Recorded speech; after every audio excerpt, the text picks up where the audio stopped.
Baik, terima kasih atas kesempatannya. Kami dari kelompok 8 ingin mempresentasikan tentang review artikel 8 yaitu Forensic Audit Influence Fraud Control Evidence from Nigerian Deposit Money Banks.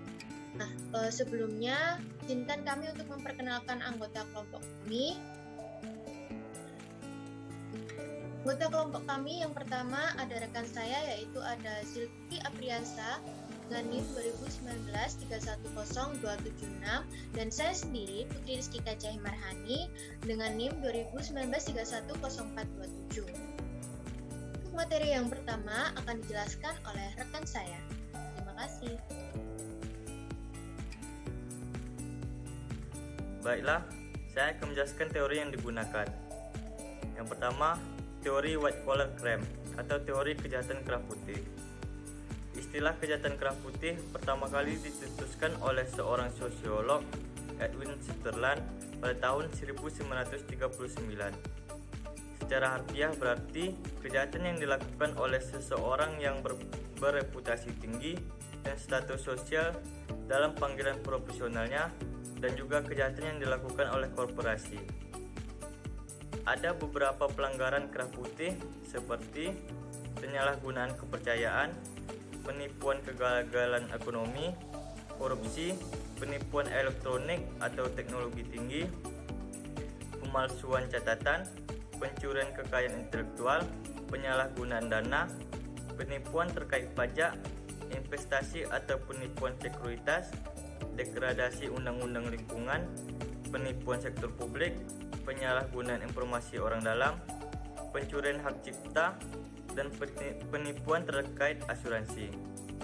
Perlu dicatat bahwa para pelaku kejahatan kerah putih dikenal dengan keterlibatan aparatur yang canggih untuk menekan kegiatan penipuan mereka, terutama penggunaan transaksi yang kompleks. Dengan demikian, mereka sulit untuk dilacak untuk dilakukan penuntutan. Selanjutnya, fraud diamond atau teori berlian penipuan. Wolf dan Hermanson pada tahun 2004 memperkenalkan model berlian penipuan untuk menjelaskan faktor-faktor yang dapat mengakibatkan penipuan dalam suatu organisasi.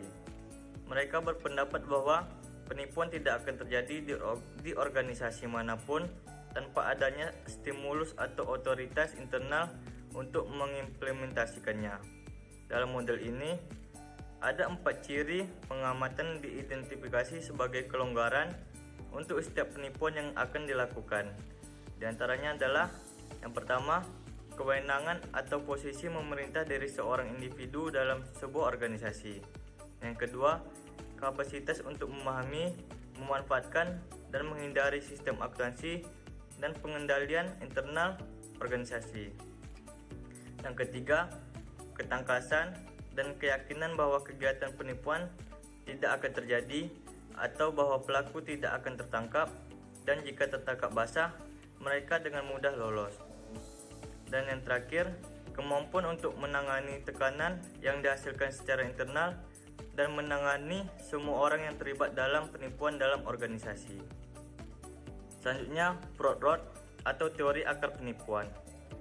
Studi ini muncul dengan ide teori akar penipuan untuk menjelaskan keadaan yang biasanya dapat menyebabkan seseorang melakukan penipuan, yang selalu berasal dari faktor lingkungan, khususnya di negara-negara kulit hitam Afrika.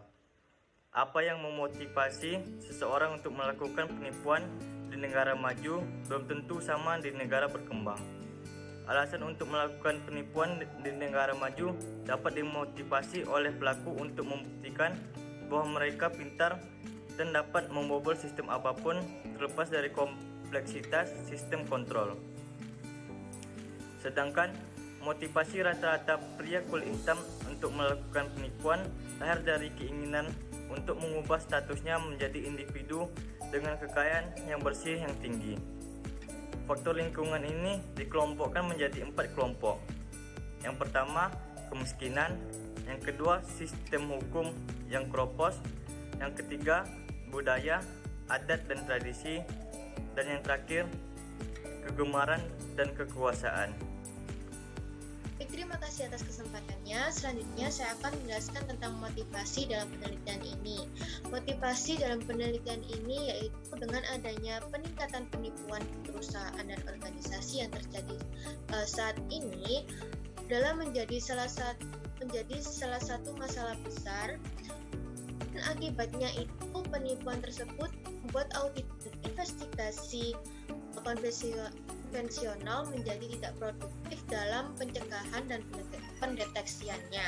Oleh karena itu, dengan adanya ketakutan akan penipuan yang terjadi di perusahaan dan organisasi, maka jasa audit forensik ini digunakan untuk mendeteksi dan mencegah adanya penipuan. Nah, hal ini diungkapkan oleh Gray dan Moseley pada tahun 2006. Selanjutnya, tujuan riset.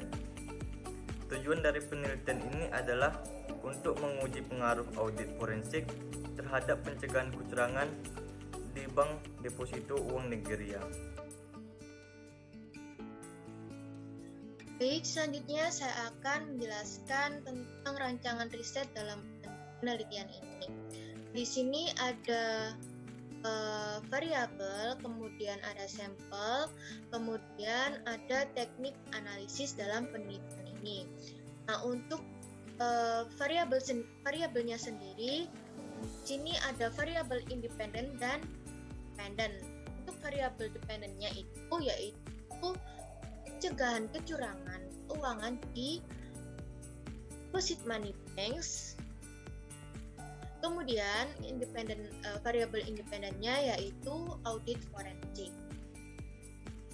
Baik, untuk selanjutnya yaitu sampel riset yang dapat dalam penelitian ini itu menggunakan sampel data panel yang terdiri dari 22 deposit money banks yang beroperasi, diantaranya ada bank-bank regional yang baru berlisensi seperti SunTrust Bank Nigeria Ltd dan Providers Bank LC.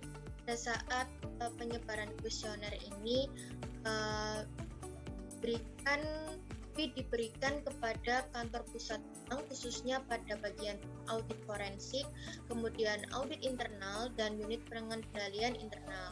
Nah, meskipun bank-bank di Nigeria ini mengerahkan keterampilan dan alat audit forensik, mereka masih berfungsi sebagai auditor internal.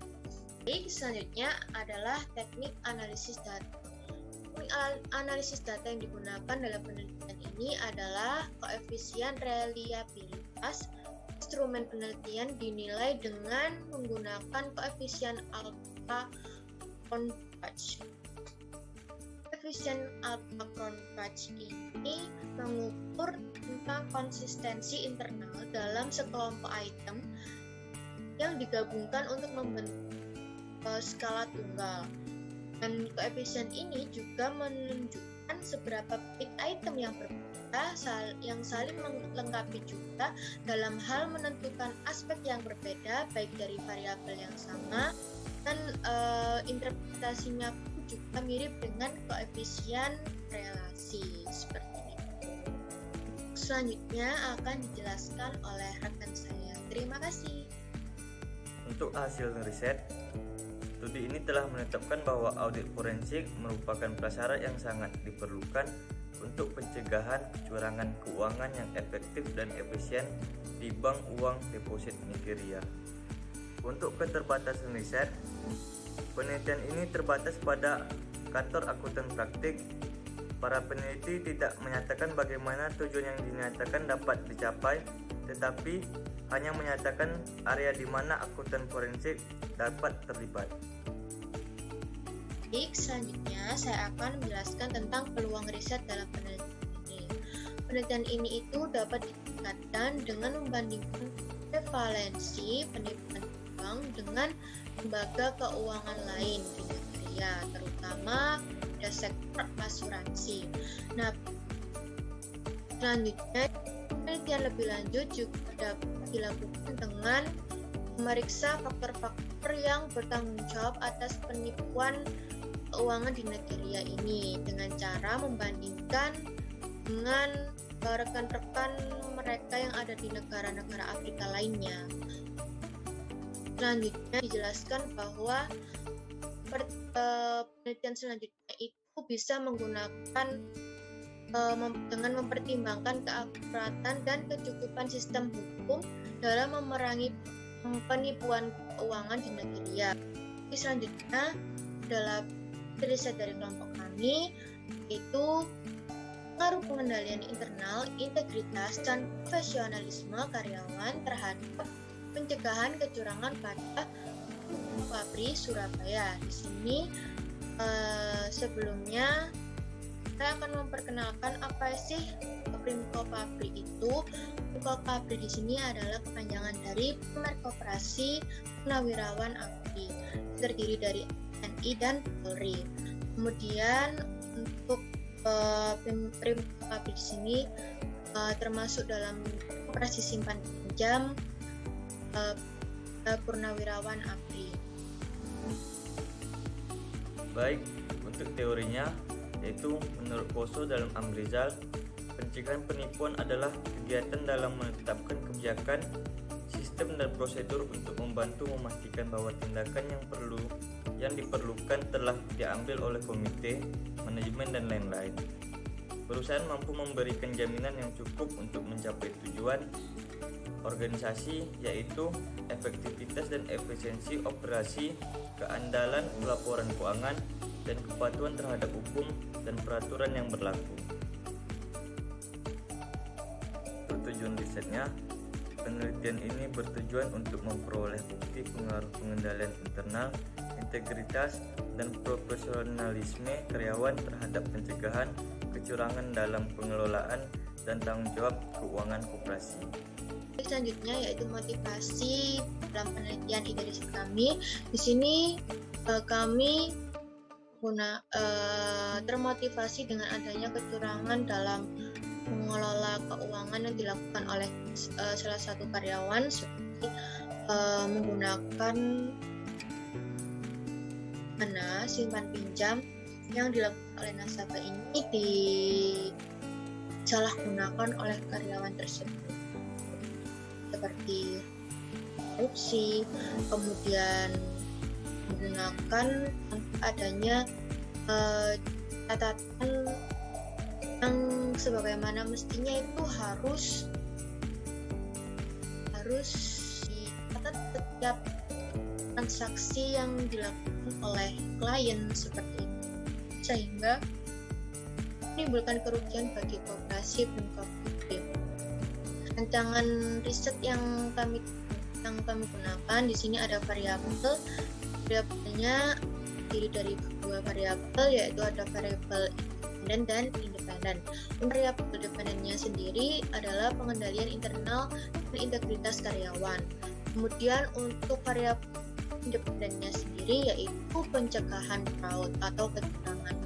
Untuk sampelnya sendiri kami menggunakan data primer melalui kuesioner dengan keadaan yang real dan menggunakan metode purposive sampling dengan kriteria karyawan yang ada di Papri.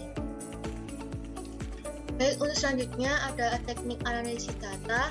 Teknik analisis data yang kami gunakan yaitu menggunakan teknik pengambilan data yang dilakukan dengan menggunakan instrumen penelitian dalam bentuk kuesioner serta menggunakan metode statistik, analisis regresi, dan seperti itu.